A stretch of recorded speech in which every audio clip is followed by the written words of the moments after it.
ஆனால் முதல் முறையாக எங்கள் மாநிலத்துடைய நீங்கள் அமைக்கக்கூடிய பார்ட்னர்ஷிப் என்பது அதையும் கடந்த ரிலேஷன்ஷிப்பாக ஃப்ரெண்ட்ஷிப்பாக ஒரு மாதிரி இப்படி மக்களுக்கு நலன் கொடுக்கறதுக்குன்னு எடுத்துக்காட்டுற மாதிரி இந்த மாநாடு, இந்த செயலாக்க மாநாடு இங்கே நடந்துக்கிட்டு இருக்கு. ஒரு தொழில் நிறுவனமோ தொழிற்சாலையோ தங்களுக்கான மாநிலத்தை எப்படி தேர்ந்தெடுப்பாங்கன்னா, அந்த மாநிலம் தங்களுக்கான வாய்ப்புகளை பெரிய அளவில் உருவாக்கி தருமா, சொன்ன நேரத்தில் தங்களால் ப்ரொடக்ஷனை ஸ்டார்ட் பண்ண முடியுமான்னு பார்த்து தான் ஒரு மாநிலத்துக்கு வருவாங்க. அப்படி தொழில் நிறுவனங்கள், தொழிற்சாலைகள், தொழில் முனைவோர், தொழிலாளர்கள்னு எல்லோருக்கும் நம்பிக்கை அளிக்கக்கூடிய மாநிலமாக நம்ம தமிழ்நாடு இருக்கு. எதனால் இந்த வெற்றி சாத்தியமாகுதுன்னு கேட்டிங்கன்னா, எங்களை பொறுத்த வரைக்கும் முதலீட்டாளர் மாநாடு நடத்திட்டோம், புரிந்துணர்வு ஒப்பந்தம் போட்டுட்டோம். நியூஸில் தலைப்புச் செய்தியாக வந்துருச்சுன்னு திருப்தி அடைஞ்சிட மாட்டோம். போட்ட ஒப்பந்தம் நிறுவனமாக திறப்பு விழா கண்டு நம்முடைய இளைஞர்கள் கைக்கு ஆஃபர் லெட்டர் வந்து சேர்ற வரைக்கும் பார்த்து எல்லாத்தையும் நாங்கள் உறுதி செய்கிறோம். இங்கே சமூக நிதியும் நிலை பெறணும், தொழில் வளர்ச்சியும் உறுதி செய்யப்படணும். அப்போதுதான் எல்லாருக்கும் எல்லாம், அனைத்து மாவட்ட வளர்ச்சி என்ற இலக்கை அடைய முடியும் என்பதில் நாங்கள் மிக கவனமாக செயல்பட்டு கொண்டிருக்கிறோம். இதை நான் பெருமையோடு சொல்கிறேன். தமிழ்நாடு தான் முதலீட்டாளர்களுடைய முதல் முகவரின்னு எல்லா புள்ளி விவரங்களும் சொல்ல ஆரம்பிச்சிருச்சு.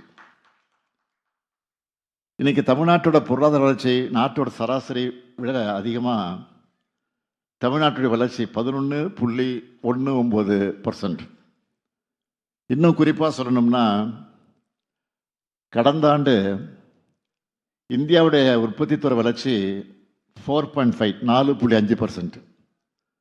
அதே சமயம் தமிழ்நாட்டுடைய வளர்ச்சி அதை விட 3 மடங்கு அதிகமாக 14.7% வளர்ச்சி அடைஞ்சிருக்கு.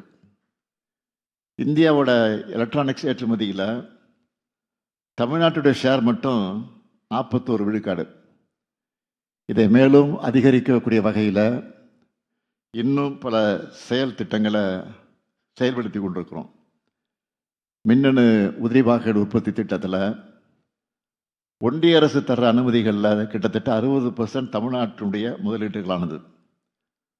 எங்களுடைய ஒர்க்கிங் ஸ்டைல் எப்படின்னு கேட்டிங்கன்னா, ஒரு திட்டத்தை செயல்படுத்துகிறோம்னா அதுக்கான ஒரு புரிந்துணர்வு ஒப்பந்தம் கையெழுத்தாகும் போதே அதுக்காக ஒரு டேஷ்போர்டு உருவாக்கிடுவோம். அதை நானே மானிட்டர் பண்ணுறேன். அதில் என்னவெல்லாம் இருக்குன்னு தெரியுமா?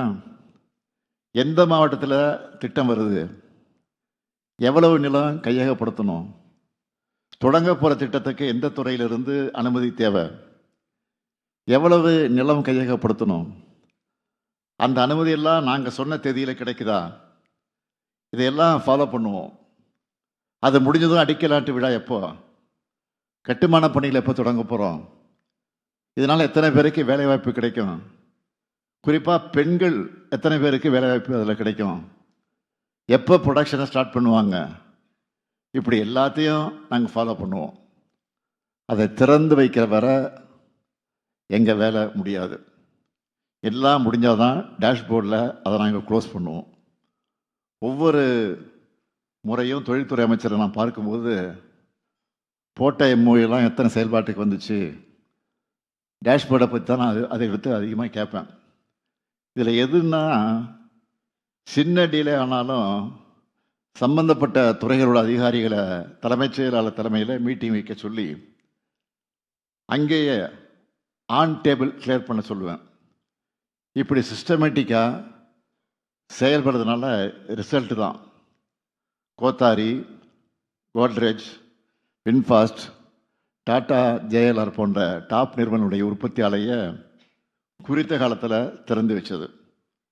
இன்னும் குறிப்பாக சொல்லணும்னா, பெரம்பலூரில் இருக்கக்கூடிய ஃபினிக்ஸ் கோத்தாரி காலனி திட்டம் அடிக்கல் நாட்டினதும் திறக்கப்பட்டதுக்கான இடைவெளி என்னன்னு கேட்டிங்கன்னா, சரியாக 12 மாதம் தான், ஒரே வருஷம்தான். வின்ஃபாஸ்ட் கூட ஜனவரி 2024 புரிந்துணர்வு ஒப்பந்தம் போட்டோம். அடுத்த மாதம் அடிக்கல் நாட்டி ஆகஸ்ட் 2025 அந்த திட்டத்தை தொடங்கி வச்சிட்டோம். அதே போல் கடந்த திங்கட்கிழமை திறந்து வச்சு அதையெல்லாம் நீங்கள் டிவியில் பத்திரிகையில் பார்த்துருப்பீங்க. புகழ்பெற்ற டாடா ஜெயலலிதா நிறுவனத்தோட பணிகளை செப்டம்பர் 2024 தான் தொடங்கணும். இந்த வாரம் ஃபஸ்ட்டு காரை வெளியிட்டாச்சு. இதெல்லாம் பார்க்குறவங்க எப்படி தமிழ்நாட்டில் இதெல்லாம் சாதிக்க முடியுதுன்னு நினைப்பாங்க. எங்களை பொறுத்த வரைக்கும் எல்லாத்துக்கும் சிங்கிள் விண்டோ, ஃபாஸ்ட் கிளியரன்ஸ் இதுதான் காரணம். ஒரு நிறுவனம் தொழில் தொடங்க தேவையான எல்லாமே தமிழ்நாட்டில் இருக்குது. நிறைய விமான நிலையங்கள், நீண்ட கடற்கரை, துறைமுகங்கள், சிறப்பான சாலைகள், சீரான மின்சாரம், நீர் விநியோகம், நான் முதல்வன் போன்ற திட்டங்களால் திறன் பெற்றிருக்கக்கூடிய பயிற்சி பெற்றிருக்கக்கூடிய இளைஞர்கள், இயற்கை வளமும் தரமான மனித வளமும் இங்கே இருக்குது. புதுப்பிக்கத்தக்க ஆற்றலில் தமிழ்நாடு தான் இன்றைக்கு முன்னோடியாக இருக்குது.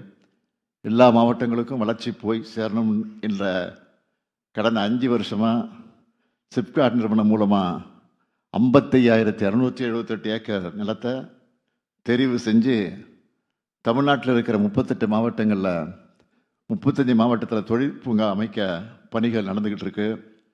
கன்னியாகுமரி, மயிலாடுதுறை, நீலகிரி ஆகிய 3 மாவட்டங்களில் சுற்றுலா முதலீட்டு பூங்காக்கள் அமைக்க நடவடிக்கை எடுத்துக்கிட்டு இருக்கிறோம்.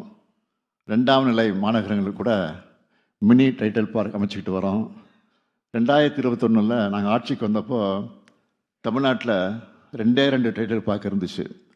கடந்த 5 வருஷத்தில் 7 டைடல் மற்றும் மினி டைடல் பூங்காக்கள் புதுசாக திறந்து வச்சுருக்கிறோம். மேலும் 14 டைடல் மற்றும் மினி டைடல் பூங்காக்கள் அமைக்கப்பட்டு அதற்கான நடவடிக்கை எடுக்கப்பட்டு கொண்டிருக்கிறது. திராவிட மாடல் ஆட்சியினுடைய மற்றொரு சிறப்பம்சம் என்பது காழ்ப்புணர்ச்சி அரசியல் பண்ணாமல் மாநில நலனை முன்னிறுத்தி அரசியல் பண்ணுறது. தொழில்துறைன்னு மட்டும் இல்லாமல் எல்லா துறைகள்லையும் கடந்த ஆட்சியில் போடப்பட்ட ஒப்பந்தங்களாக இருந்தாலும் மாநில வளர்ச்சிக்கான திட்டங்களை கிடப்பில் போடாமல் எந்த பாகுபாடு பார்க்காம ஒத்துழைப்பு கொடுத்து நிறைவேற்றி கொண்டிருக்கிறோம். இப்போ வளர்ந்து வர புதிய துறைகளான செமிகண்டக்டர், ஏஐ, டீப் டெக் போன்றவற்றிலும் தமிழ்நாடு தன்னுடைய தடத்தை வலிமையாக பதிச்சிட்டு வருது. முக்கியமாக முன்னணி நிறுவனங்களில் ஒன்றாக இருக்கக்கூடிய R&D மையங்கள் அமைப்பது, சிப் வடிவமைப்பு, செமிகண்டக்டர் இயந்திர உற்பத்தியை மேம்படுத்துவது, இது போன்ற முயற்சிகளை எல்லாம் வெற்றிகரமாக முன்னெடுத்துக்கிட்டு வரோம். சூலூர் மற்றும் பல்லடம் பகுதிகளில் செமிகண்டக்டர் இயந்திர உற்பத்தி பூங்காக்களை உருவாக்கி இருக்கிறோம். இது மூலமாக தமிழ்நாடு உலகளாவிய செமிகண்டக்டர் உற்பத்தி மையமாக உயரக்கூடும். எந்த செக்டர் எடுத்தாலும் தமிழ்நாடு தான் முன்னணி மாநிலம். இங்கே இருக்கக்கூடிய பல முதலீட்டாளர்களும் தமிழ்நாட்டில் தாங்கள் பெற்ற பாசிட்டிவ் அனுபவங்களை மற்ற முதலீட்டாளர்கள் கூட நீங்கள் ஷேர் பண்ணான்னு தான் எங்களுடைய வெற்றி இன்றைக்கு சாத்தியமாகிருக்கு. அதுக்காக இந்த நேரத்தில் அவங்களுக்கெல்லாம் என்னுடைய நன்றியை நான் தெரிவிச்சுக்க விரும்புகிறேன். மொத்தத்தில் உங்களுடைய வளர்ச்சி தான் எங்களுடைய மகிழ்ச்சி.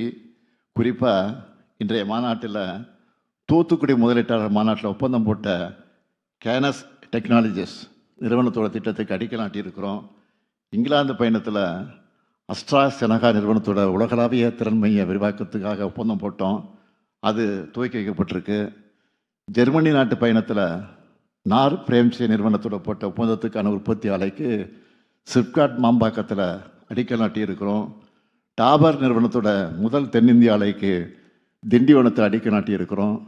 2024 உலக முதலீட்டாளர் மாநாட்டில் போட்ட ஒப்பந்தத்தின்படி ராமநாதபுரம் மாவட்டம் வாலி நோக்கத்தில் டாடா சால்ட் நிறுவனத்துக்கு அடிக்கல் நாட்டியிருக்கிறோம். கோவை முதலீட்டாளர் மாநாட்டில் ஜான்சன் எலக்ட்ரிக் நிறுவனத்தோடு போட்ட ஒப்பந்தத்துக்கு ராணிப்பேட்டை மாவட்டம் சிப்காட் பணப்பாக்கத்தில் அடிக்கல் நாட்டியிருக்கிறேன். மின்னணு துறையில் முன்னணி நிறுவனமாக இருக்கக்கூடிய VVDN நிறுவனம் பொள்ளாச்சியில் சுற்று வட்டார பகுதி பெண்களுக்கு பயிற்சி அளித்து பணி வழங்க உள்ள நிறுவனத்தை நிறுவியிருக்காங்க. இப்படி தமிழ்நாட்டில் தன்னுடைய பயணத்தை தொடர உள்ள அத்தனை பேருக்கும் என்னுடைய வாழ்த்துக்களும் நன்றிகளும். இந்த நேரத்தில் நான் உங்ககிட்ட வைக்கிற வேண்டுகோளெல்லாம் சாதனைகளை செய்யக்கூடிய எங்கள் திராவிட மாடலோடு சேர்ந்து உங்களுடைய பயணத்தை தொடருங்க. புது திட்டம் தொடங்கணும்னு உங்களுக்கு ஐடியா வந்தாலே அது தமிழ்நாட்டில் தான் தொடங்கணும் என்ற எண்ணம் வந்து உங்களுக்கு சேரும். உங்களுக்கு எப்படி டார்கெட் இருக்கோ அது மாதிரி எங்களுக்கும் 2030ஆம் ஆண்டுக்குள்ளே $1 trillion பொருளாதாரத்தை அடையணுங்கிற டார்கெட் இருக்குது. எனவே நிறைய முதலீட்டாளர்களை தமிழ்நாட்டை நோக்கி அழைச்சிட்டு வாங்க. உங்கள் டார்கெட்டையும் எங்கள் டார்கெட்டையும் அடைய இணைந்து பயணிப்போம், வெல்வோம் ஒன்றாக. நன்றி, வணக்கம். வெஸ்ட் மணி கோல்டு வழங்கும் மாலை முரசு செய்திகள் தொலைக்காட்சியின் மக்கள் அரங்கம். நெருங்கும் தேர்தல் நால்வரில் நம்பிக்கை தருவது யார்? நெறியாளர் ப. தமிழரசன். விருந்தினர்கள் நிர்மலா பெரியசாமி, மருத்துவர் கார்த்திகேயன், திருச்சி வேலுசாமி, செந்தில்வேல், ஜீவ சகாப்தன், நந்தகுமார். இன்று மாலை 6 மணி. இடம் HPM பாரடைஸ் AC கல்யாண மஹால், MTH சாலை, அம்பத்தூர் டெலிபோன் எக்ஸ்சேஞ்ச் அருகில். அனைவரும் வருக, அனுமதி இலவசம். டைட்டில் ஸ்பான்சர்ட் பை பழைய தங்கத்திற்கு நல்ல விலை கொடுக்கும் சிறந்த நிறுவனம் best money gold. Powered by 1,00,000 சதுர அடியில் பிரம்மாண்ட டைல்ஸ் ஷோரூம் அவதார் செராமிக்ஸ் மற்றும் ஸ்டெரைன் கிளப் சோடா.